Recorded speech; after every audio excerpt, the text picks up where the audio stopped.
오늘 새벽에 끝난 미국 증시, 마감 지수 상황은 아닙니다만 장중에 300포인트 넘게 빠지기도 했습니다. 세계 증시가 참 불안한 움직임을 보이고 있죠. 조심스럽습니다.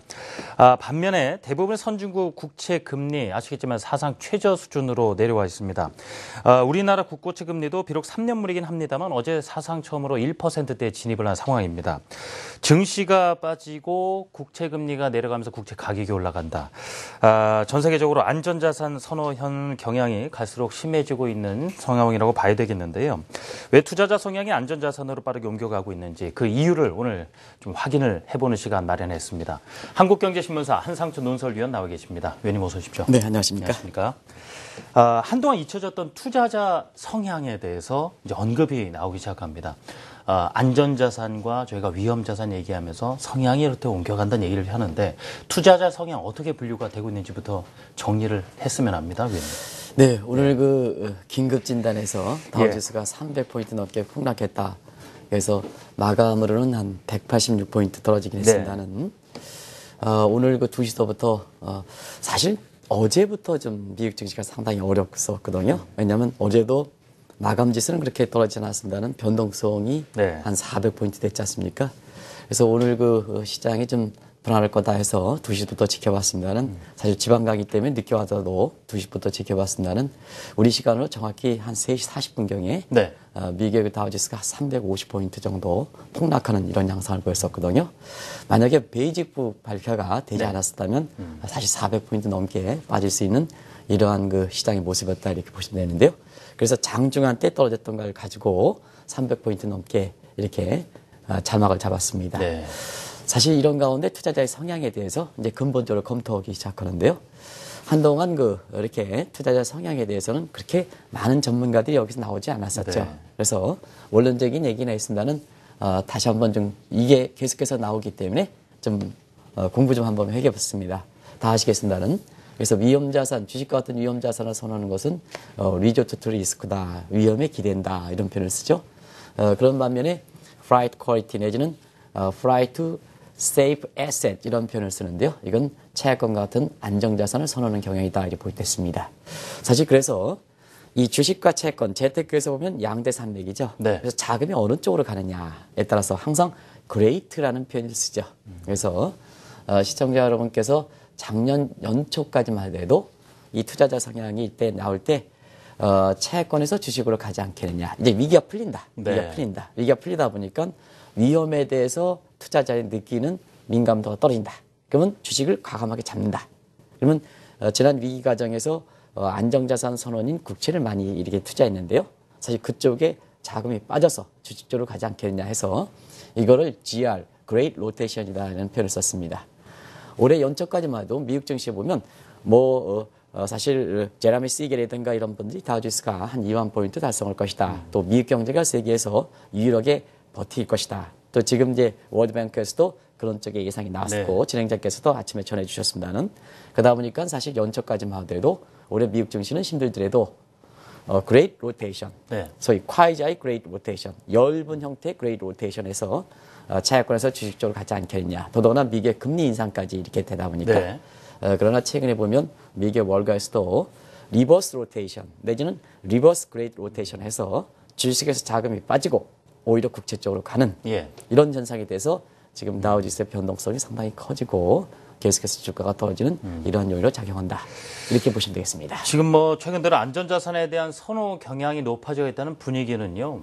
앞서 채권도 말씀을 드렸지만 금값만 보더라도요. 얼마만큼 자금이 몰리니까 당연히 금값도 올라가는 것 아니겠습니까? 네, 그렇습니다. 지금 시장, 안전자산의 시장 분위기가 어떤지도 알고 싶습니다.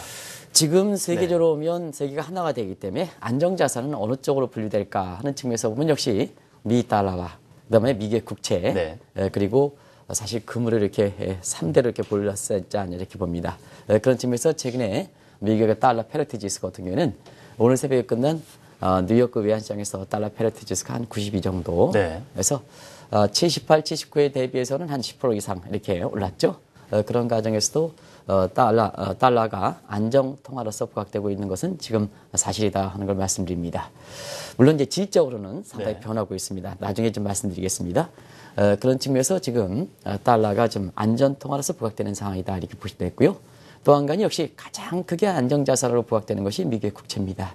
뭐 아시겠습니다는 미국의 국채 같은 경우는 지금 금리 인상이 예상되면 금리 체계가 잘 형성되어 있을 적에선 시장은 선반영해서 시장 금리가 오히려 거꾸로 올라가야 되거든요. 네. 그럼에도 불구하고 오늘 새벽에 끝난 뉴욕 금융시장에서 10년 만기 국채 금리가 1.8%대 떨어지는 정책 금리 예상 속에 떨어지는 이러한 현상이 발생하고 있다 이렇게 볼 때 있습니다. 그래서 미국의 그 10년 만기 국채 금리도 1%에 진입하는 아주 이상적인 아주 이례적인 현상이 지금 발생되고 있는 상황이고요. 국제 금값도 온스당 지금 1230달러대로 이렇게 뭐 상승폭이 크지는 않겠습니다는 역시 금값이 이렇게 최하점에서 돌아서서 지금 1230달러 회복되는 모습인데요. 이 외에도 네. 스위스 프랑화, 영국의 파운드와 일본의 엔화가 안전통화로서 부각되는 상황이고요. 또 현금도 우리는 안전자산을 봅니다. 네. 지금 이제 미국이라든가 이런 데에서도 사실 미래가 불확실하다 보니까 돈이 풀 만큼 시중에 돌아가지 않거든요. 그래서 모든 국가의 통화 유통 속도라든가 통화 승수가 떨어지는 점은 역시 지금 상태에서는 그래도 믿을 것은 안전자산이 현금이다. 그러니까 그것도 현금도 안전자산이다. 이렇게 보시면 되겠어요. 그래서 그런 쪽이 지금 안전자산에서 상당히 투자자들의 성향이 바뀌는 상태에서 보유 비중이 높아간다 이렇게 볼 때 있습니다. 자, 왜 이렇게 안전자산을 선호하는 경향이 뚜렷해지고 있는가? 그 이유가 중요하겠습니다. 올해도 그만큼 불안하다는 얘기고요. 리스크를 짊어지기에는 너무나 조심스럽고 우려스럽고 불안하고 이런 심리가 깔려 있다는 이야기 아니겠습니까? 네, 그렇습니다. 올해 그 전망하면서 그런 대목을 좀 말씀드렸었는데요. 네. 올해 성장률, 세계경제 성장률과 한국경제 성장률 이제 의미는 없습니다. 왜냐하면 항상 얘기하는 게 GDP 성장률, Gross Domestic Product인데요. 지금 세계가 하나가 되다 보니까 경제 성장률 가지고 세계 경제 성장률이든가 그다음에 한국의 경제 상황을 파악하면 상당히 오해가 됩니다. 하는 측면에서 몇 가지 질적인 얘기를 좀 말씀드렸었죠. 하나는 경기적 측면에서 그동안은 선진국과 신흥국 간의 커플링이냐 디커플링, 경제 권역별인데요. 네. 지금은 같은 선진국에서도 개별 국가 간의 차별화, 그다음에 신흥국자 중에서도 모두가 신흥국에 속했다면 동반으로 왔다 갔다 하는 게 아니라 신흥국 내에서도 차별화, 이런 것이 지금 올해 그 세계 경제의 특징이다 이렇게 보시면 되겠고요. 네. 자연스럽게 권역별로 미국과 일본과 그다음에 유럽, 그다음에 신흥국에서도 중국과 한국과 뭐 브라질 이런 국가들의 어떤 그 경기적 측면에서 차별화가 된다면 통화정책 측면에서 차별화가 된다 이렇게 보시면 되겠습니다. 그런 과정이 사실 올해 이론적으로 나타나는 것이 아닌가 생각하고요. 그 밖의 요인을 따진다면 지금 경기가 뭐 아무리 그 세계 경제 예측 기관들이 성장률이 높다 하더라도 경기가 뭐냐 체감적으로 경기 좋다 얘기하는 사람은 안 높죠. 왜냐하면 빈부격차가 확대되기 때문에 지난 금융위기 과정에서 세계 경제 성장률을 끌어올리고 그다음에 금융시장이 안정이 됐지만 사실은 빈부격차가 확대됐기 때문에 왜냐하면 돈을 풀어서 그다음에 금리를 낮춰서 하다 보니까 위기를 극복하더라도 자산계층들이 이렇게 부가 많이 증대되는 측면이고 주식과 부동산이 없는 중하위 계층들은 세계경제 성장률이 올라가고 한국경제 성장률이 올라가더라도 뭐냐 질적인 측면에서는 대중들은 뭐냐면 그만큼 위기 극복에 대해서 체험적으로 느끼지 못하는 상황이죠. 오히려 혜택을 누리지 못하는 상황이죠. 그러다 보니까 체감 경기는 지표 경기와 관계없이 굉장히 괴리되는 현상이 발생하고 있다 이렇게 볼 때 있습니다. 이런 가운데 사실 그 새로운 형태로서 뭐 아이스라든가 이런 그 테러가 아주 연초부터 아주 급증되고 있죠. 프랑스에서도 그렇습니다. 시끄럽습니다. 그래서 이게 테러 문제가 지금은 범세계적인 글로벌 성격을 띠고 있거든요. 그런 측면에서 보면 상당히 불안하다니까 사실 경제 성장률 측면에서는 월드뱅크에서도 전망하면 이전 전망에 비해서 성장률은 떨어지지만 작년에 비해서는 성장률이 높아진단 말이에요. 그러면 성장률이 높아지면 자연스럽게 주식과 같은 이런 위험 자산에 대한 선호경이 높아지는데도 불구하고 지표 자체에 의미가 없다 보니까 지금 뭐냐.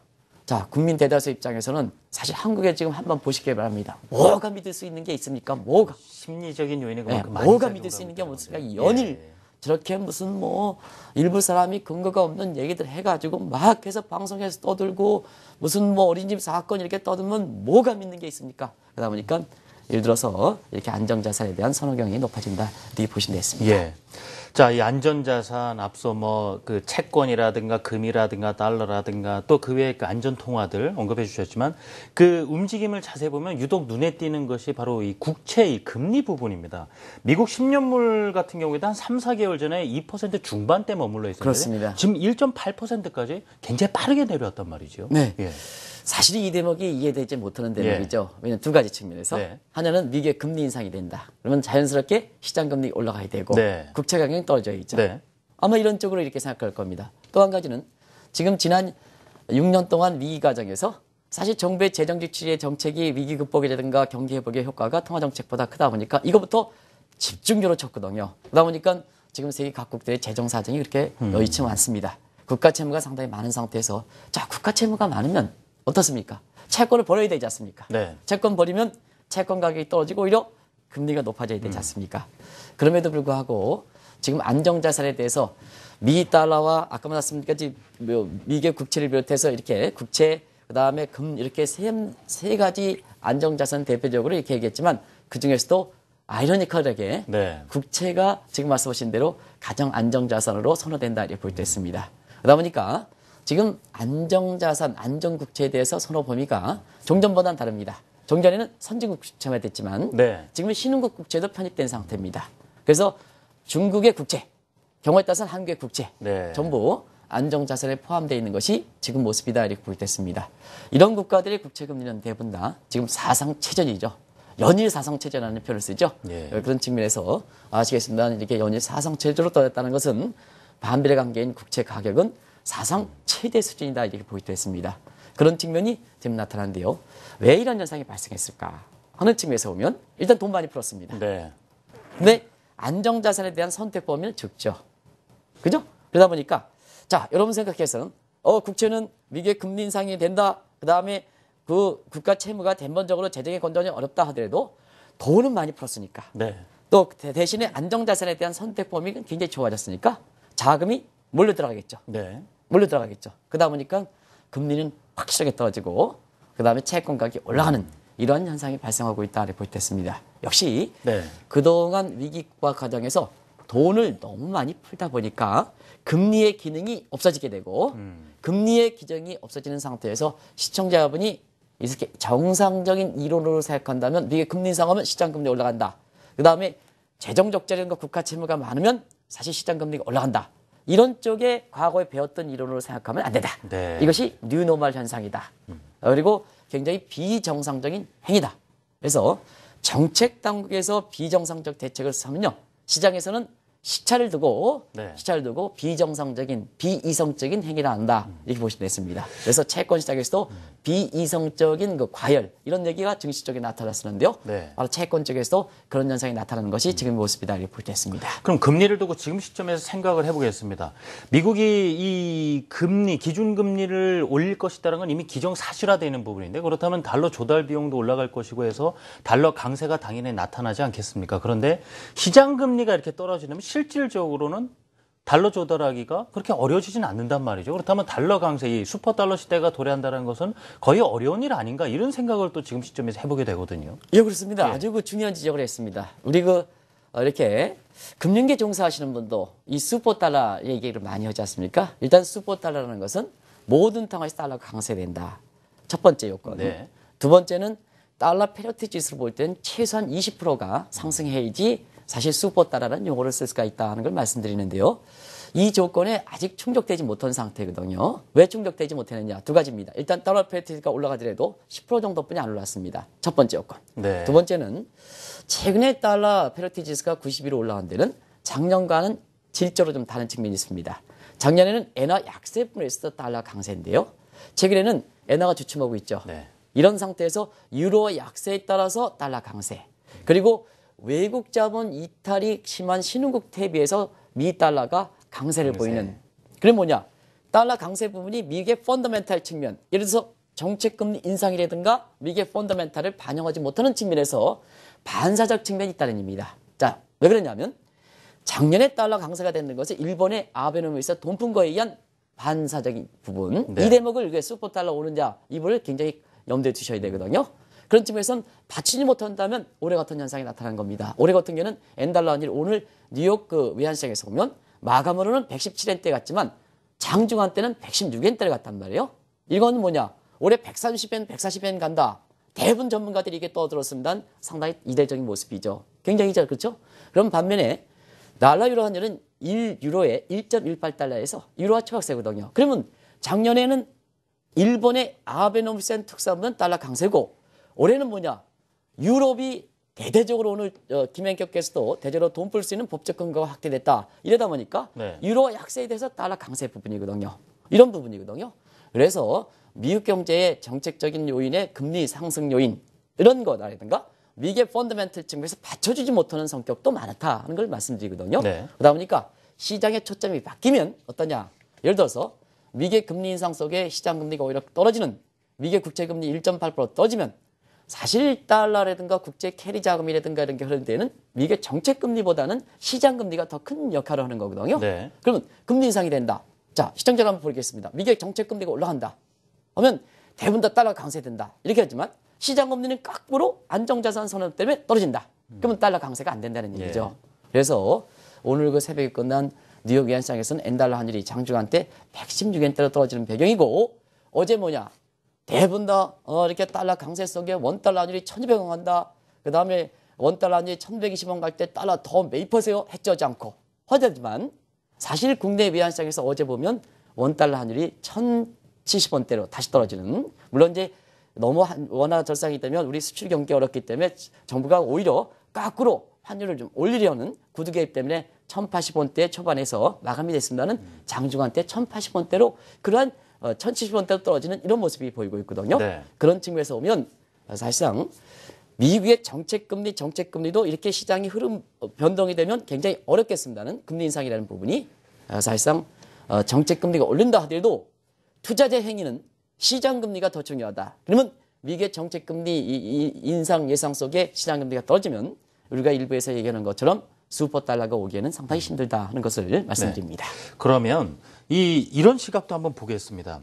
지금 정책금리가 인상이 되기로 이제 예정이 되는 상황에서 지금 국채 금리가 떨어지면서 국채 가격이 크게 올랐다. 이게 좀 비정상적인 상황이거든요.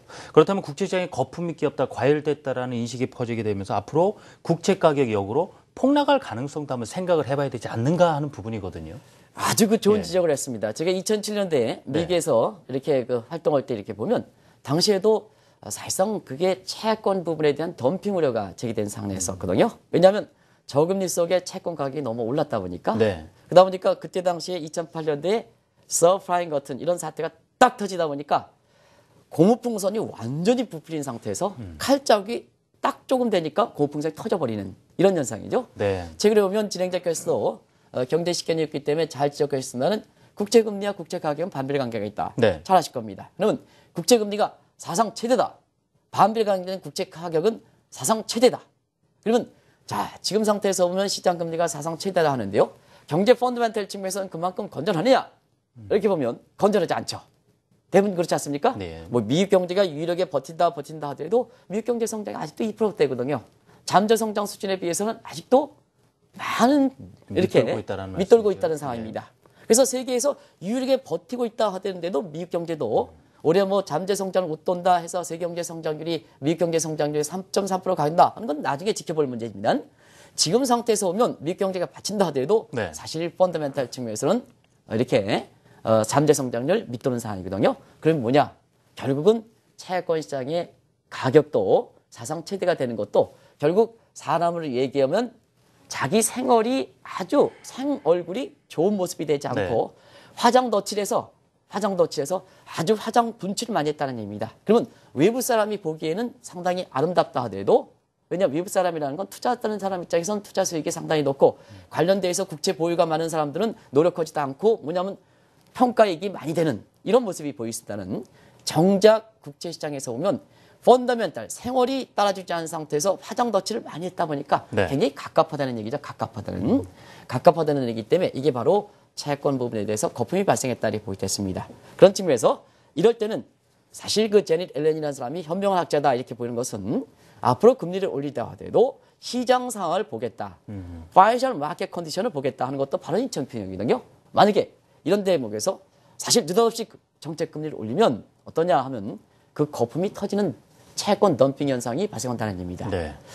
과거에 제가 경제 강요를 이렇게 지적해서 죄송합니다는 사실 이현재 전 부총리가 그런 한 그 경제 전망 자리에서 한국도 금리를 올리면 집단적인 디폴트 현상이 발생할 것이다. 이 대목은 굉장히 중요한 대목입니다. 지금처럼 국가적으로 그다음에 이건 우리뿐만 아니라 전 세계적입니다. 그리고 민간 차원에서 부채가 많은 상태에서는 금리를 올릴 때는 사실상 그렇습니다. 부동산 가격이 올라가지 않은 상태에서 금리를 올려보면 이자 부담 때문에 집단적인 디폴트 현상이 발생해서 경제가 상당히 어려운 상태거든요. 여기에 물가가 떨어지니까 중산층 이하의 실질 이자 부담은 더 증가하는 상태거든요. 네. 그러니까 이런 상태에서 이 출구 전략이 돈을 풀고 재료금리 정책하는 비정상적대책을 추진할 때보다도 이 걷어들이는 게 더 어렵다 하는 것도 바로 이런 측면에서 우리가 볼 수 있는 대목이다. 그래서 지금은 국채시장의 가격이 좋아서 시청자 여러분도 이 국채 투자하신 분은 수익이 높을지 모르지만 또 관련된 증권사라든가 이런 데에서는 국채를 보유하면 금리가 떨어지니까 자동스럽게 앉아서 굉장히 이익이 많이 증가해서 좋을지 모르지만 어느 순간에는 채권 시장의 거품이 많이 발생했기 때문에 고풍선이 불풀었다. 딱 치면 그대로 터진다. 이런 것도 올해 예. 사실상 바라보고 올해 같은 경우는 부채들이 많기 때문에 딱 해서 터지면 디폴트 문제가 바로 제기된다. 이런 것이 항상 마냥 좋지만은 않은 일이다 하는 예. 걸 말씀드립니다. 이 정책 금리와 국채 그 시장 금리 간의 적정한 어떤 격차를 유지하는 것, 네, 이 부분도 그렇습니다. 좀 주시를 해봐야 될 것 같고요.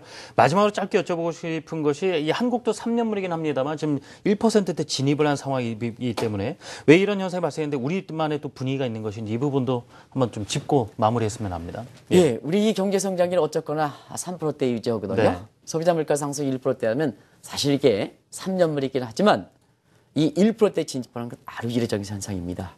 비단 그 3년물뿐만 아니라 네. 5년물, 10년물 전부 다 지금 국제금리 떨어진 상황인데요. 많은 요인이 작용하고 있죠. 자, 어제 좀 말씀드렸기 때문에 한국은 경제 앞날이 좀 상당히 불안하니까 국제를 선호한다. 대신에 재정이 건전하다.